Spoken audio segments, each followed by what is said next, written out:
ว่าสบายดีพี่น้องทุกคนมาเบิ่งน้ำกันเด้อมาเบิ่งหลังจกเด้อขายยังไงมาเบิ่งหลังจกเด้อมาเบิ่งหลังจกแล้วใบรุ่นเขาเด็กน้อยเขาเบิ่งเด้อพี่น้องเบิ่งรุ่นนี่อยากมาเบิ่งรถจกเบิ่งรุ่นนี่หันแห้งเด้อแห้งจริงจังได้เบิ่งรุ่นนี่ว่าเขาไม่ว่าเกิดใหม่ยัยเขาเสียโอ้ยัยเราจะแค่ทั้งแล้วพี่ทั้งหนุ่มยัยอยู่ที่ยายัยเบิ่งกันเด้อพี่น้องเบิ่งกันเด้อเกี่ยวมาปักแล้วปักแยงยัย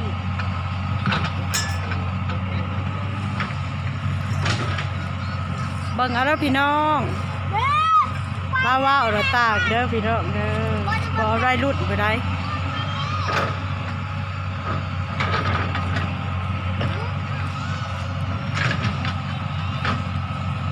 หมดครบลาพี่น้องดูพูนหมดครบ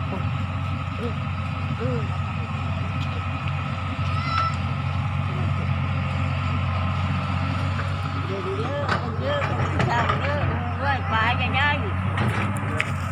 เอามามึงเลยมึงเอาบ่เชื่อมากเงินจ่าใจมามึงทางมา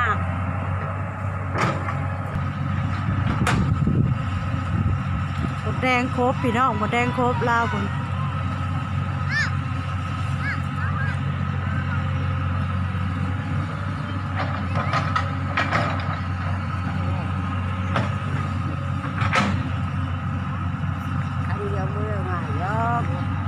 นี่คือเจ้าของรถเด้อพี่น้องเบิ่งครับกันเด้อ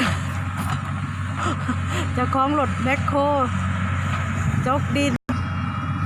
ธรรมศาสตร์ลายพี่น้องเอ้ยธรรมศาสตร์ลายจกน้องจกดินนี่แหละหน้าข้างๆบ้านบริเวณหน้าแม่น้องกิ๊กดอกไปจกของเจ้าเองแค่หน่อยฮะแข่งขันเวทเป็นทะเลหรือของเจ้าฮะ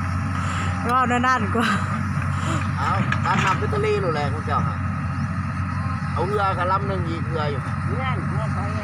ไปแล้วไปแล้วเบิ่งน้ำกันเด้อพี่น้องรถจกดินธรรมศาสตร์บ้านเฮาพี่น้องเอ้ยบ้านนอกบ้านนาธรรมศาสตร์ลายแม่น้องกิ๊กก็ได้ผ้าหญ้าเถาลงมาเบิ่งรถจกดินเราอยากมานะวัยรุ่นเขาเล็กน้อยกับเซลพี่น้องเลยลาย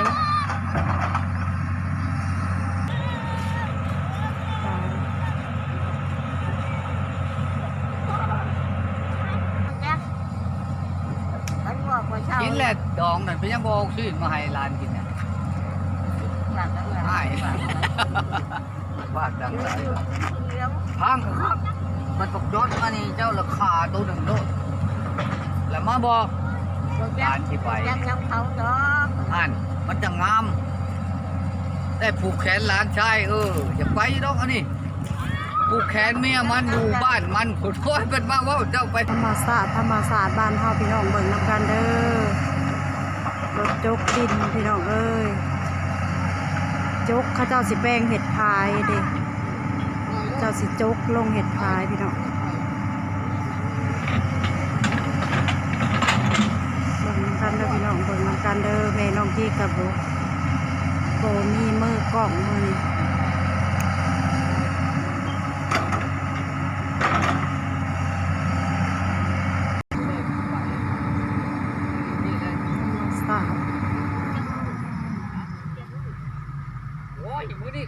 ปลาตัวใหญ่ๆพี่น้องเล็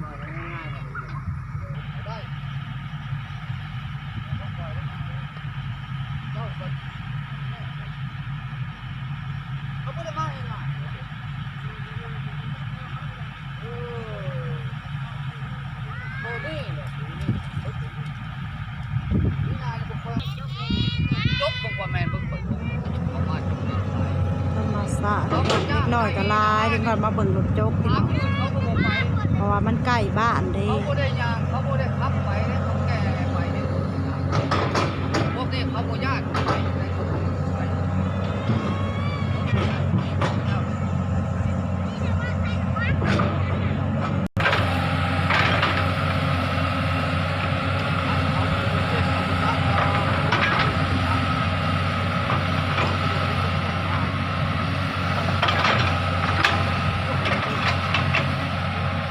รถจกพี่น้อง องเอ้ยธรรมศาสตร์ปลาไม้ปลาโตปลาธรรมศาสตร์ปลาดี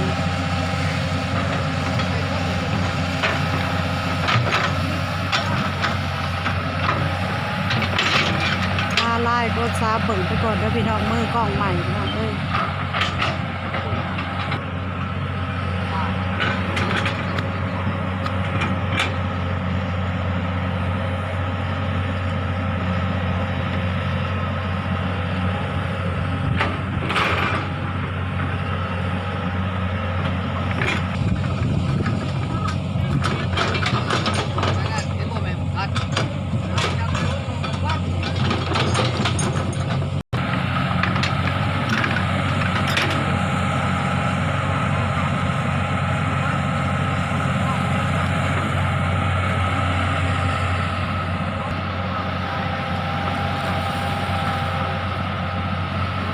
กันเด้อพี่น้อง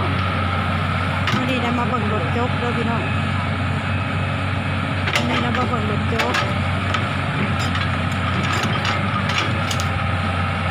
จกดินพี่น้องเลย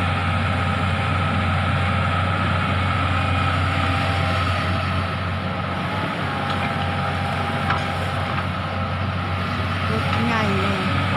บ่วงมันใหญ่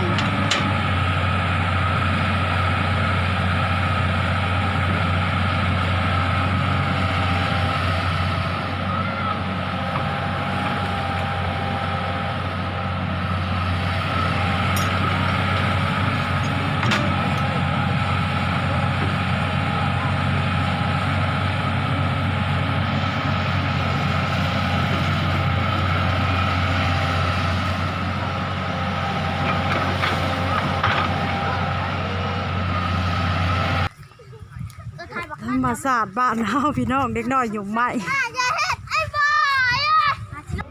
นี่คือธรรมศาสตร์พี่น้องสวนผักหนอกพี่น้องเอ้ยหนอกบ้านเฮาผักหนอกน้อยเด็กก็เจ้าปลูกเบิ่งกันเด้อพี่น้องเอ้ยธรรมศาสตร์บ้านเฮาเราเก็บผักหนอกผักเสียนพี่น้องพักเชียนพักนอกนี่เสียมันคือพักนี่เราดูบางในเท่าดูเท่ามันปลูกผักปลูกหญ้าพี่น้องเอ้ยผักยังเราก็ปลูกเบิดมันคิดโซ่ได้เท่าพอดีได้พักกินทางยังได้ได้ทุกท่านมันได้พักแล้วเลยพักเราจะหาได้ลูกหลานเลยพักกุ้งพักยังนี่เท่าเลยนะร้อนนี่ลินผักหนอกเราก็ปลูกลายพี่น้องเอ้ยดูแท้สะพัดดูผัดมันแต่เนี่ยเจ้ากินปีสังคือดูแท้กินข้าวก็โอ้โหอาหารนี่แล้วก็เขียนนี่แล้วอาหารบ้านเนาะค่ะเนาะบางในพี่น้องอายุ120 ปียังปลูกผักปลูกหญ้าให้ลูกให้หลานกินอยู่พี่น้องเบิ่งน้ำกันเด้อเบิ่งน้ำกันเด้อพี่น้องเบิ่งน้ำกันเด้อ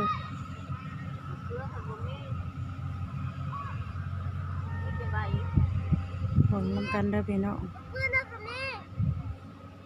ปลูกผักปลูกหญ้าธรรมศาสตร์พี่น้องผักหนอกหน่อยฮะป้าลายลีโลพี่น้องเบิ่งเอาเด้อผักหนอกพี่น้องเบิ่งดูนี่มีแต่ป่าผักหนอกเป็นสวนนะพี่น้องเป็นสวนหนึ่งเต็มเลยปลูกผักหนอกน้อยผักหนอกบ้านนอกเขานี่เลยเด็ดพี่น้องเอ้ยส่วงยามทีน้องดูแถวๆดู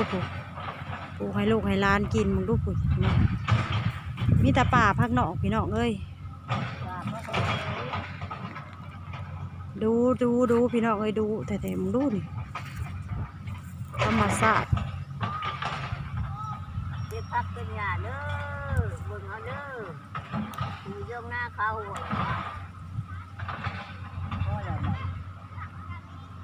แท้เราเองกับบริกินผักดอกพี่น้องผักยังเราบริกินหักเล่าหักปลูกลายพี่น้องเอ้ยคนดูเห็นได้เลยลูกให้ร้านกินนี่แล้วกินเองฉันไม่กินดอกทำกินประจำจะโคกจะเจียวเจ้าคนอยากกินที่บ่ได้ทำง่ายๆผมไม่ชอบแก้วย่ำเลยพอมีแขวหยำพี่น้องแก้วย่ำมันมีกระเพียงแบบนี้แ แต่ทั้งหนึ่งบ่ได้มีประเด็นไปหมดแล้วหนูก็ไปแล้วบ้านนี้ต้องใช้เฮาเอานี่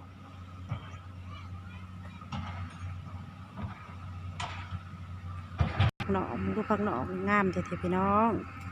พักหนอกบ้านเฮาพักหนอกหน่อยหายากเลยพี่น้องพักหนอกหน่อยธรรมศาสตร์ลายพี่น้องกกใหม่กกตอกมีเตาถ่าน ชี้แล้วบ่นอน เตะของเละ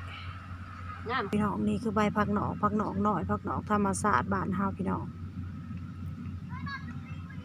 เป็นสวนก็จะปลูกไว้เป็นสวนลายพี่น้องเอ้ยมึงดูในหญ้าเถาเราดูแต่พี่น้อง